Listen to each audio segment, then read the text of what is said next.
Hey friends, Peggy Hall here. I guess YouTube wanted me to start streaming before I was ready. I don't even know what I have as the title of this video. I will have to change that as we go forward here. So yeah, I think why the foreign invasion? And this is a topic that I've never spoken about on this channel. And I think we are still streaming. I hope that we are. So I've never spoken about this illegal invasion that is going on. Can any invasion be legal? I think they're all illegal. This is a topic that is causing me a lot of concern and many of you as well. And there is a healthy American by the name of Robin Itzer, who has been very, very prolific in providing stories and commentary and news analysis, not only over the last few years, but prior to all of the hogwash being sloshed all over us.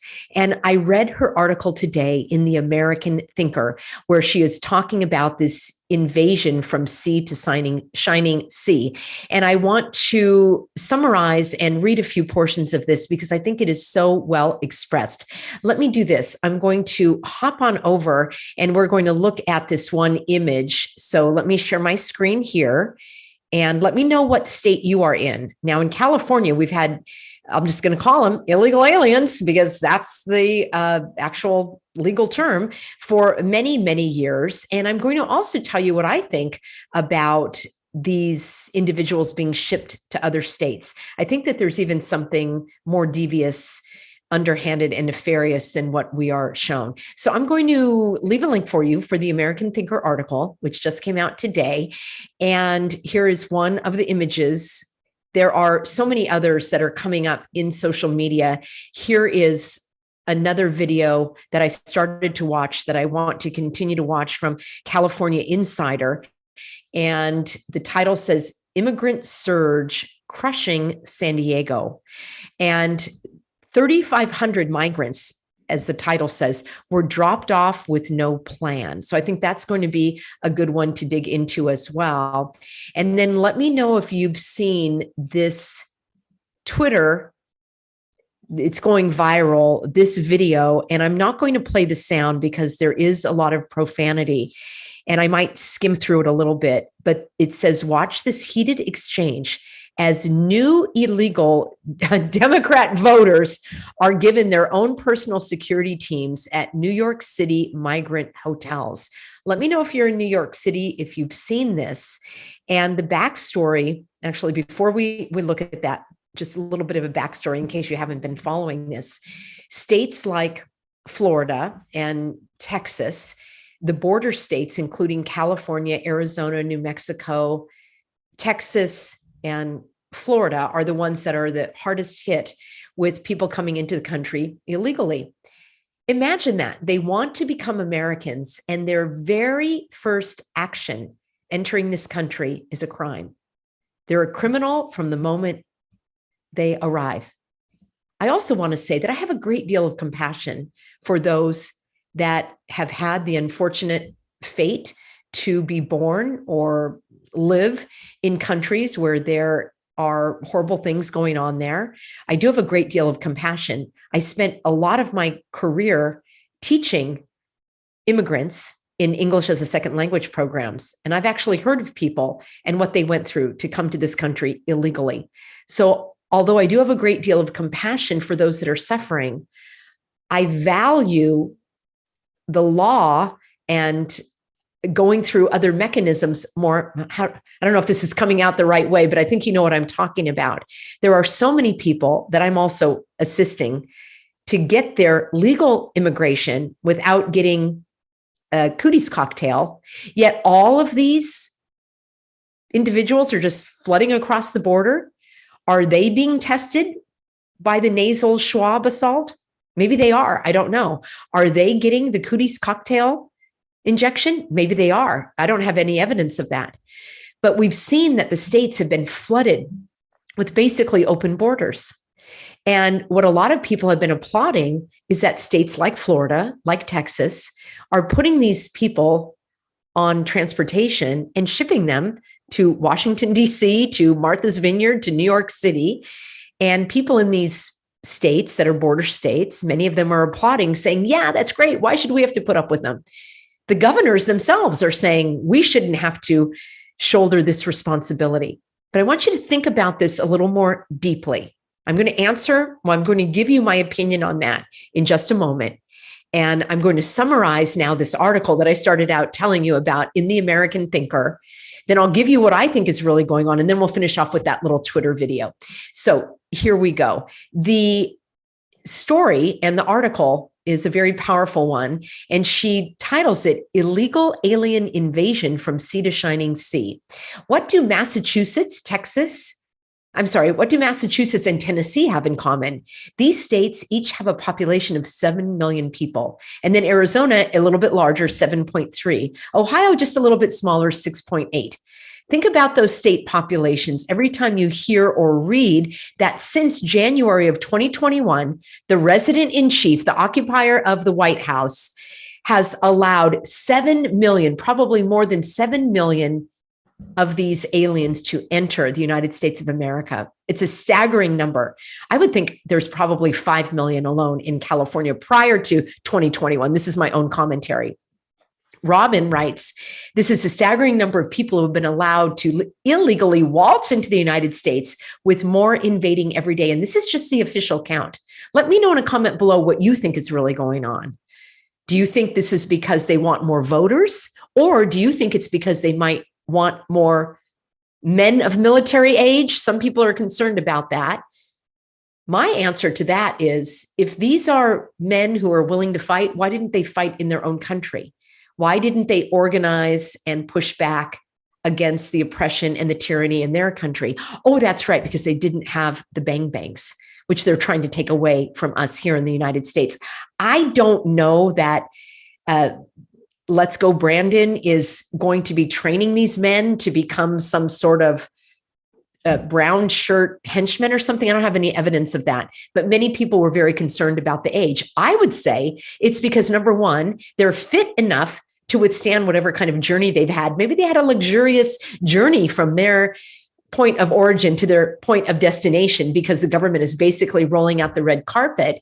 But it's also likely that these are people that don't have families, so they're of a certain age when they can just get up and go. So I think that plays into it as well. So Americans of all political factions, Robin writes in this article that I'm referencing in the American Thinker, are angry that 7 million plus illegals have strolled into our country since Joey took office.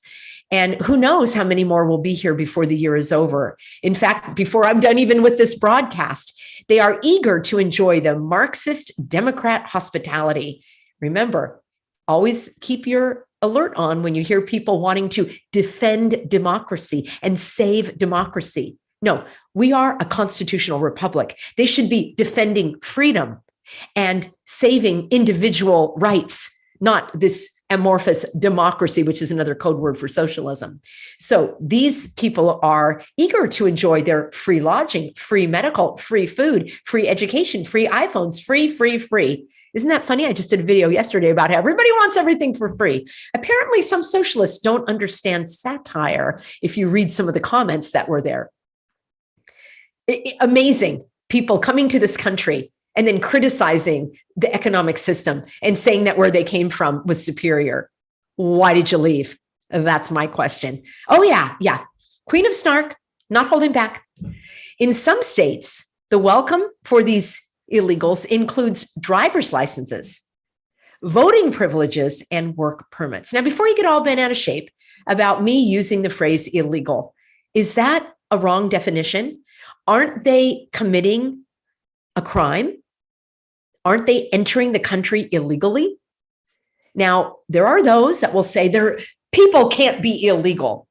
Well, their status can be illegal. So that's why I'm actually reading what Robin wrote, and that's why I believe she's using that as well. So the story goes on to say, I'll just summarize it here, that elected, I'll just call them the public servants, those who don't serve our rights and freedoms, and they don't serve the people, they serve evil.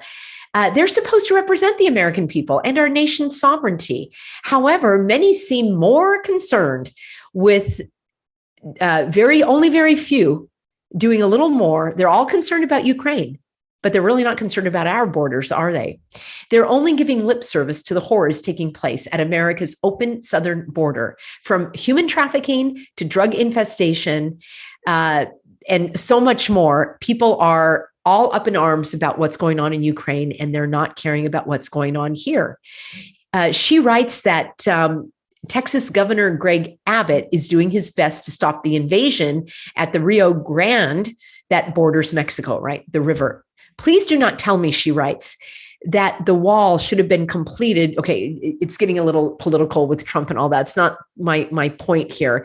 But she writes, the Marxist Democrat current administration appears to have little to no concern about the invasion at our southern border.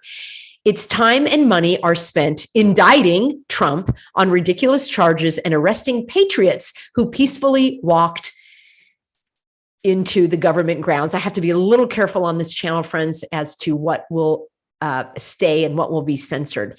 But the point I agree with her on is that it seems that our current administration does not want to know anything about the more than 7 million plus illegals entering our country. People are asking these questions, and I think this is really important. And I would, if I were you and you wanted to take action, I would ask these very questions of your U.S. representatives, your assemblyman, your assemblywoman, I'm sorry, your congresswoman or your congressman. You could even ask in your own state what's going on in your assembly, your state senators, and then also those that are serving in the U.S. Congress. So you could ask them questions. This is what she suggests. Were they released from prisons and mental hospitals and instructed to come to the United States? Were they trained in sabotage, perhaps, ready to destroy, I don't know, our electric grid, our water supply, our food supply, rail lines, communication systems? Are they a part of a drug cartel? Are they participating in human trafficking? Are they waiting for instructions to start armed protest? And that is what a lot of people are concluding, is that we've seen this happen in other countries where the illegals come in and then they are the ones that are starting to protest because they don't have any allegiance to our country. So they don't care about upsetting the apple cart, to put it more than lightly. Another question she has, it would be good to know how much the US federal government spends to send these illegals by plane, by train, by bus to cities throughout the United States. To many Americans, the only thing that Joey wants to do is to know, is where he can dump these illegals. His goal is to spread the alien invasion from sea to shining sea. I will leave you a link so that you can read the rest of this. But she does mention that Dallas mayor who was Democrat, is switching to Republican. And the New York City mayor, Eric Adams, said, and I quote, "Let me tell you something, New Yorkers. Never in my life have I had a problem that I did not see an ending to, but I don't see an ending to this. This issue of the illegal immigration is going to destroy New York City. This is where I want to go with you, friends." Maybe you are going to draw the same conclusion that I have, that this is done intentionally. Yes, there is some satisfaction sending, I suppose, from other governors, sending these illegals to other states to say, let's see how you feel about it. Why don't you use your resources and money and personnel and whatever else they're going to do to shelter these people? Let's see how you're going to do it, because we have had it. I do understand. And I believe that that is sincere and authentic. However, what if, just what if, they all kind of were in on it, in a certain manner of speaking, in that instead of having all of these illegals concentrated in Florida and Texas and New Mexico and Arizona and California, now, right, where we know, because I'm California, I see it all around me. We've seen how the culture, how the state has changed, how those who have come from countries where they've got authoritarianism in their blood.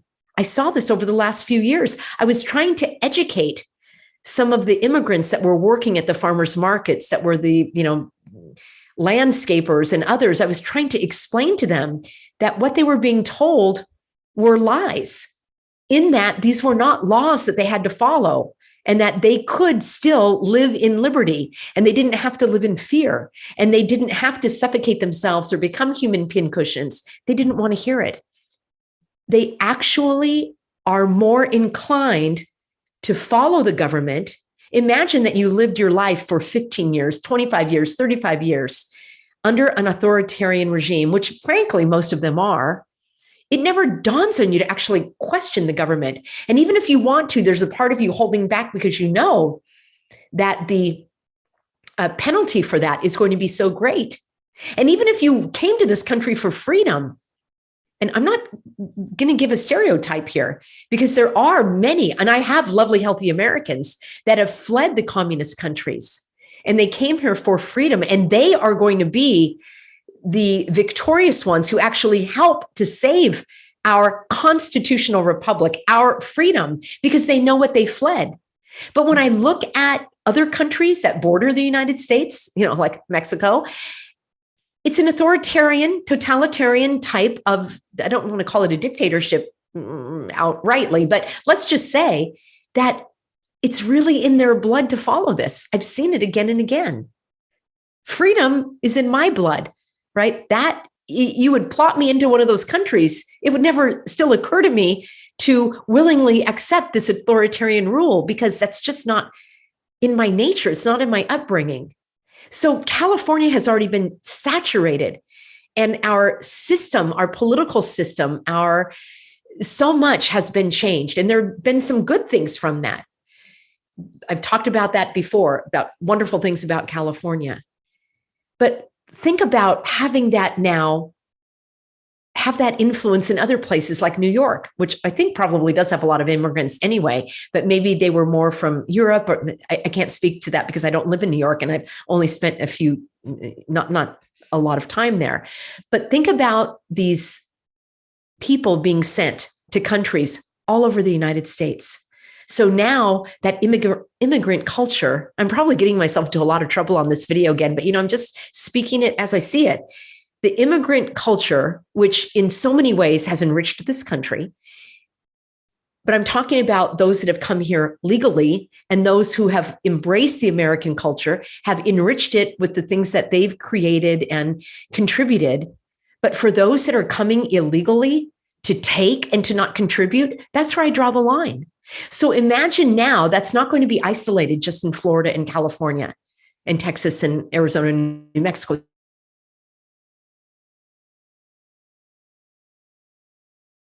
Widespread, almost diluting even further. And I don't know if I'm getting frozen out here or not, friends. It looks like my stream is being a little bit frozen. Maybe that is actually at the root of what's going on. So even though the mayor of New York City is grumbling, maybe he's really in on it, and he knows that he is required to take these immigrants to further this breakdown of our society. Now, I told you that I would finish off with this little video, which is on Twitter, and I will have a link for you below. I'm only going to show a little bit of it because there is vulgar language. I'm not going to play the language out loud. It's not something that I care to see or hear, but I do want you to see the images. And the backstory is that somebody was filming outside of one of these migrant, as I'll call it, one of these holding centers. It looks like it was a hotel or maybe a private business. And you've just got to watch this for yourself to see. It's almost like the migrant mafia is how they were describing it. Like, who are you? That's what I'd be asking these people. Who are you?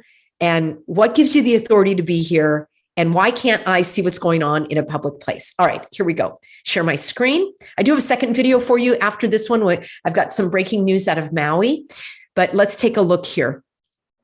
Again, no sound. It says, watch this heated, whoops, I meant to not have any sound. Let me turn that off. There will be subtitles here. Oh, let me see if I can get a little larger view for you. Doesn't really go larger. Okay.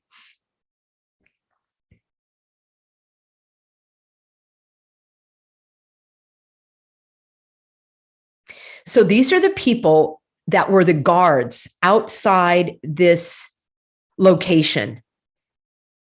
And they're hassling the person. Yeah, again, there's some rough language. They're hassling the person who is taking the video, and more people are coming out. There are police right across the street.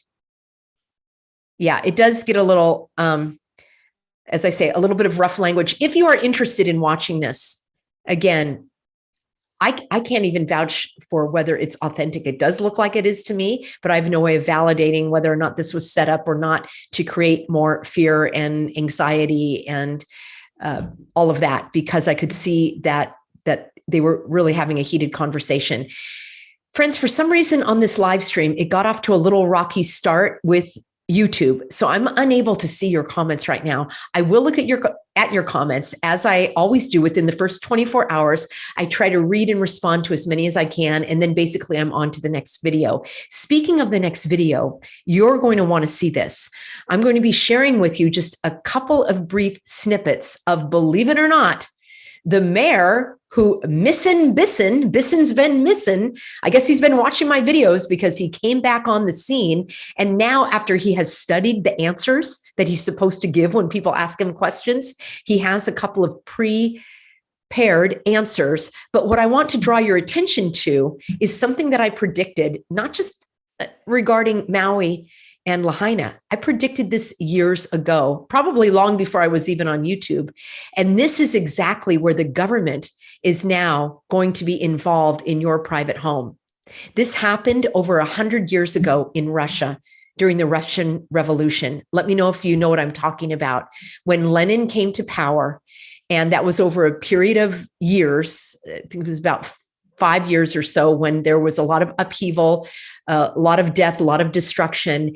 And one of the main things that they did was to move people from the countryside into the homes of we will call them the middle class, the upper class, and how that didn't turn out very well. I called this years ago. Just ask my family. I said, this Airbnb is a way for the government to know that you have extra homes. And in time, just like the government said, you have to put on the suffocation device because it's for others. Well, you have to have the nasal swab assault because it's for others. And yeah, you have to become a human pincushion, not for yourself, but you have to do it for others.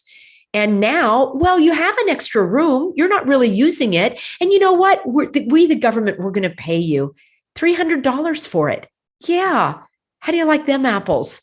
Well, actually, it's $375 on Maui. How do you like them apples? Them are pretty rotten apples. Stick with me. I'm going to dive into that in the next video. Oh, one thing I did want to show you. If you are concerned about how to stay prepared, I have been telling you about preparewithpeggy.com. Some of you asked me about that again. So as we finish off here, let me just take you right on over.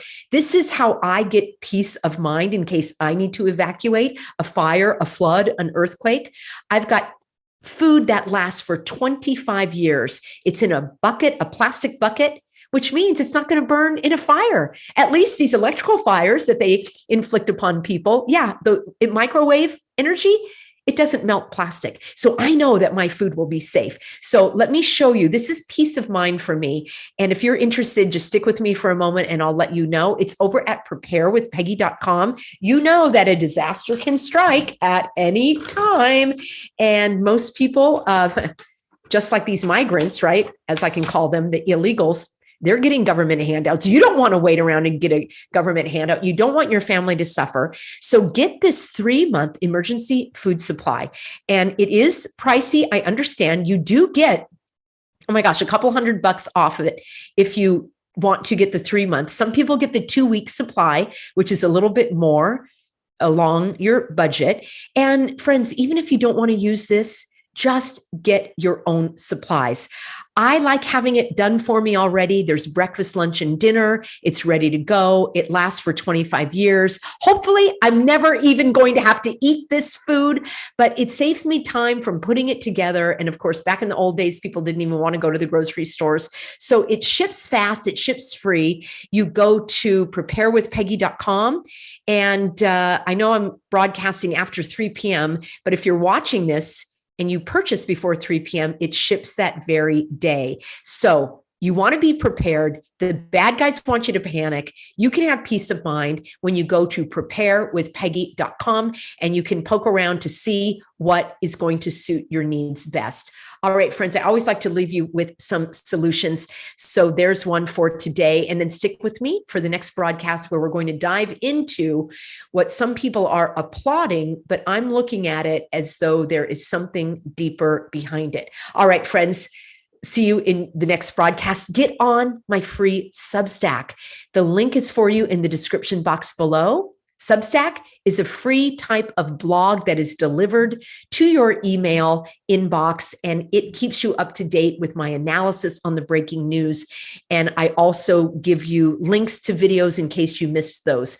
Please get on that free Substack. You never know when this platform might go dark, and I want to have a way that I can still contact you. All right, friends, did I mention it's free?